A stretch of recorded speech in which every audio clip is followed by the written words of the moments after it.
Ja, liebe Zuschauer von In Elvis Veritas, zu einer neuen Ausgabe begrüße ich euch. Heute melde ich mich aus Bad Nauheim, später dazu mehr. Heute wird es um einen Film gehen und besser gesagt um die Veröffentlichung eines besonderen Soundtracks zu diesem Film, zum Film Blue Hawaii. Aber dazu gebe ich erstmal zurück in das heimische Studio. Aloha, liebe Elvis-Fans. Ich melde mich heute allerdings nicht aus Hawaii, nein, aber wir werden heute nach Hawaii gehen. Ich habe eine tolle Besprechung für euch heute mit dabei. Bevor wir das aber tun, möchte ich euch auf meinen neuen Shop hinweisen. Warum Shop? Jetzt werdet ihr sagen, jetzt will er schon einen Shop machen. Nein, ganz einfach. Ich werde immer wieder von euch gefragt, wo gibt es eigentlich solche T-Shirts? Wo gibt es diese Cappy? Wo gibt es sowas? Naja, die gibt es jetzt eben in einem Shop. Das heißt, jeder von euch, der das gerne möchte, der kann sich diese Sachen bestellen und es gibt noch viel, viel mehr. Ich werde euch gleich zeigen, was es in dem Shop alles gibt für den kultigen Elvis-Fan. So, wenn du eines meiner Videos gerade anschaust, dann gehst du zunächst mal auf die Startseite meines Kanals. Hier siehst du die Startseite und da findest du oben einen Link, den klickst du an. Dann öffnet sich automatisch der Shop in King Veritas.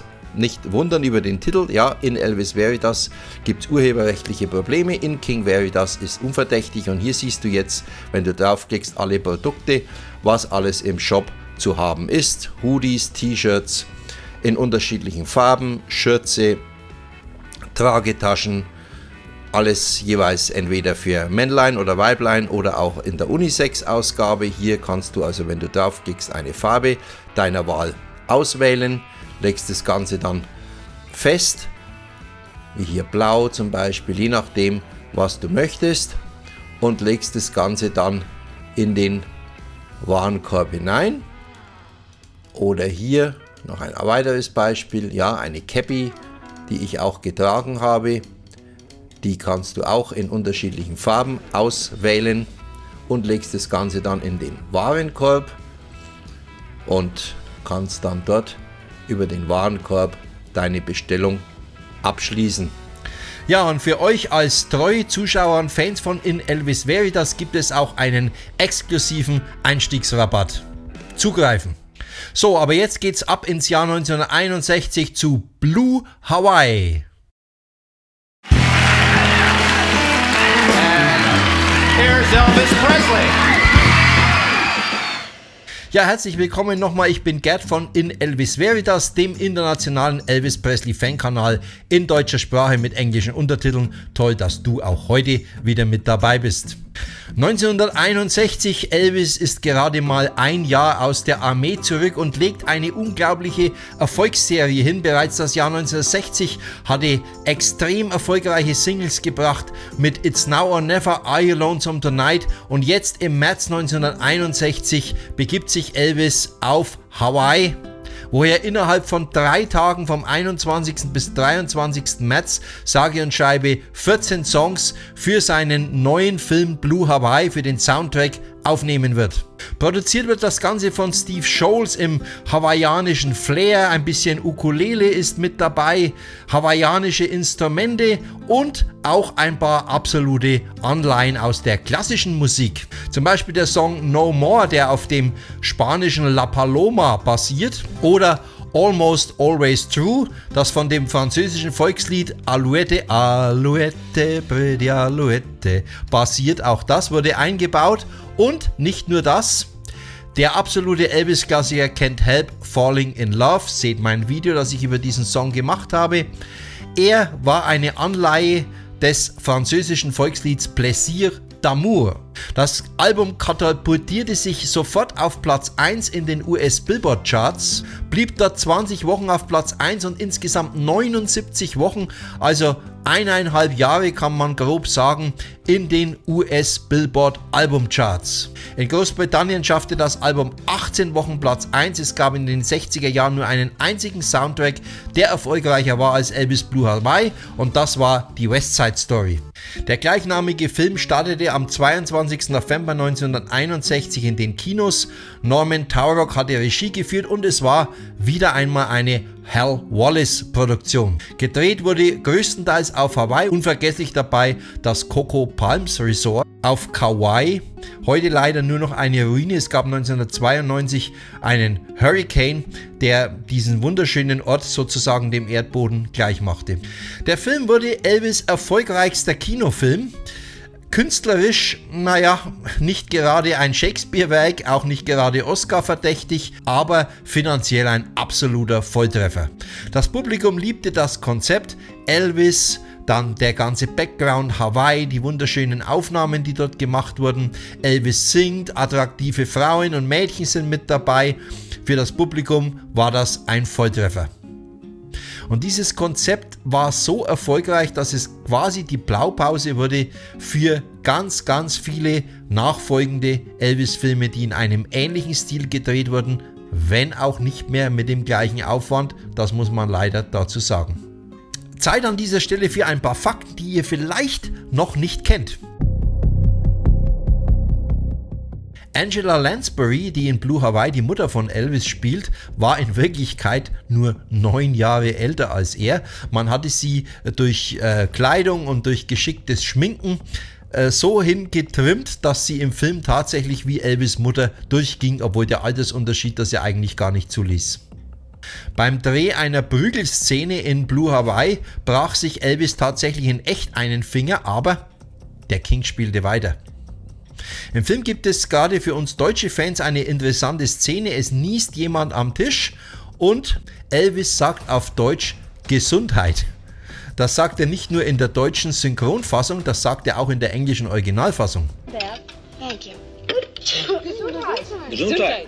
That's a good way to say how many friends you got. Sneeze and then count the Gesundheit. Eine kleine Anspielung auf seinen Aufenthalt als Soldat in Deutschland, der ja auch tatsächlich stattfand. Die Schauspielerin Jenny Maxwell, die im Film Ellie Corbett, diese widerspenstige Teenagerin, spielt, wurde 1981 ermordet. Ich habe dazu ein eigenes Video gemacht, Mordfall Blue Hawaii, ich blende es euch oben ein. Kommen wir nun zum Herzstück dieses Videos, liebe Zuschauer, zur Mobile Fidelity Soundlab Ausgabe von Blue Hawaii, die ich mir zugelegt habe. Ich verweise auf mein Video, das ich schon einmal über eine Mobile Fidelity Soundlab Ausgabe gemacht habe, und zwar zu From Elvis in Memphis. Ich blende es euch wieder oben ein. Und jetzt habe ich mir Blue Hawaii zugelegt und eins gleich mal vorweg, bevor wir tiefer einsteigen.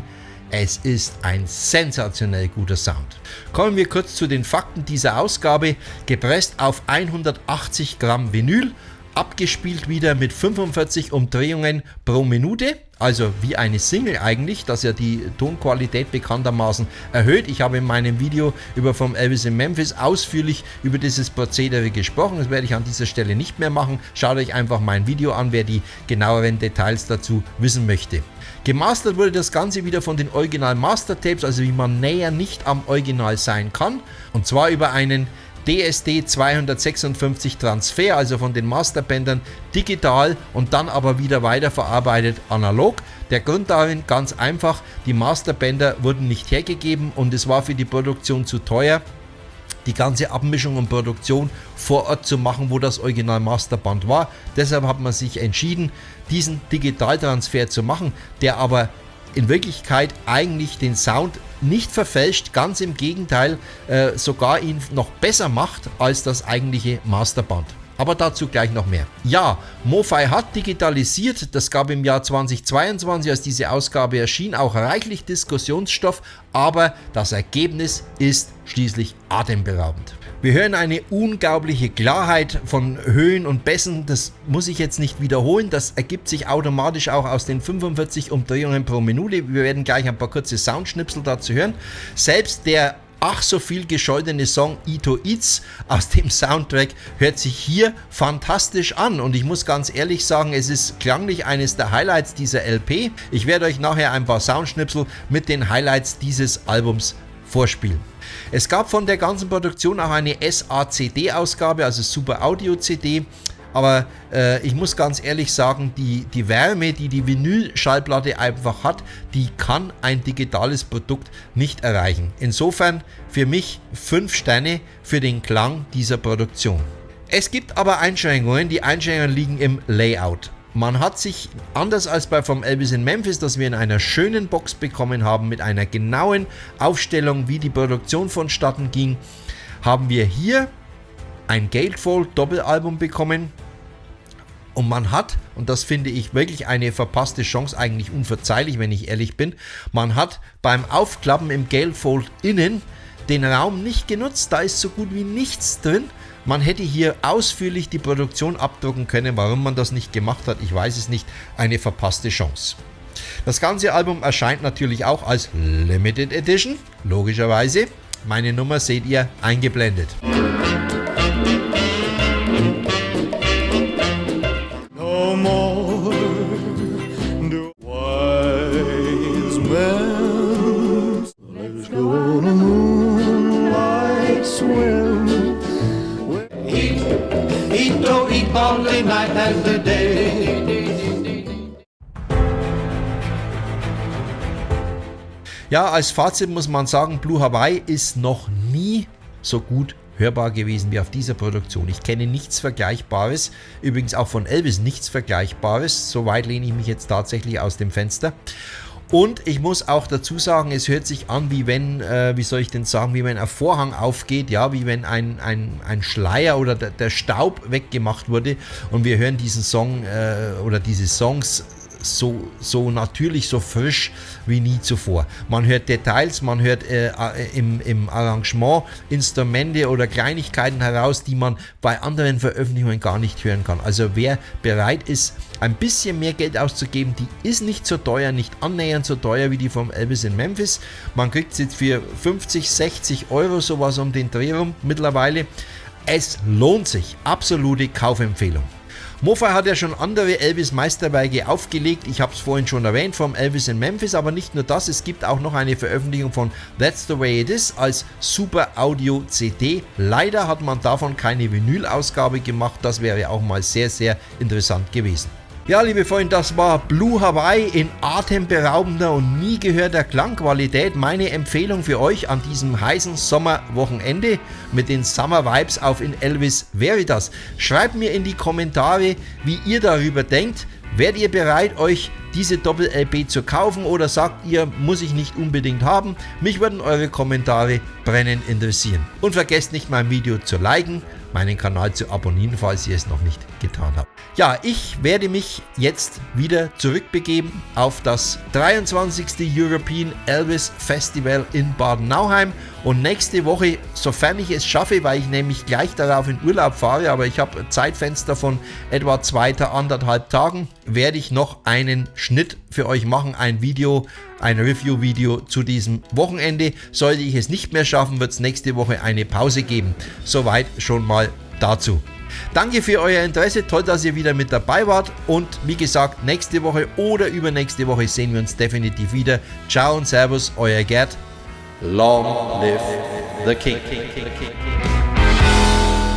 You like that, huh?